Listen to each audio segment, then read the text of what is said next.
What people forget, what made Grand Theft Auto 3 the first major breakout hit in the series so memorable, wasn't the fact that you could go around clubbing people with baseball bats or shooting them in the back of the head with guns, but the fact that it was an open, 3D, living, breathing world where you could do whatever you wanted at any time, find your own way to have fun, and that the characters were so deep and so interesting. These games are stylized, heavily so, and they're meant for an older audience. You can see right on the box very clearly it says M for mature, so it's meant for folks age 17 and up, and we have to remember that most gamers are adults. The average gamer is actually in their early 30s and wants games that are mature, more mature by nature. Running down pedestrians and shooting police officers in the face is obviously not what most would call a good form of entertainment. The truth is a lot of the people who detract from these games and are their most outspoken critics don't actually play them, and certainly aren't the target market. They don't seem to play up the fact or understand that it's humorous, that this is a fictionalized take on reality, that's the same sort of thing that you would see in a movie like Scarface or Carlito's Way,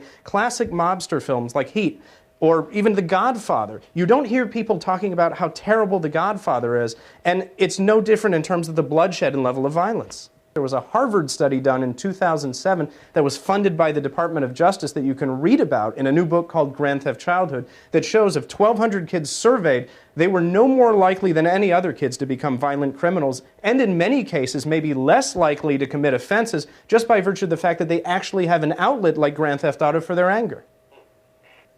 We can't say for certain whether Grand Theft Auto 4 is going to be the biggest selling game of 2008, but it's certainly going to be one of the biggest. With 6 million copies expected to move in the first week and 9 million by the end of the year, this is going to be a title that's actually going to sell systems for Sony and Microsoft as it's available on both PlayStation 3 and Xbox. And you can bet that anybody who considers themselves a hardcore gamer versus a casual gamer is going to want to have it.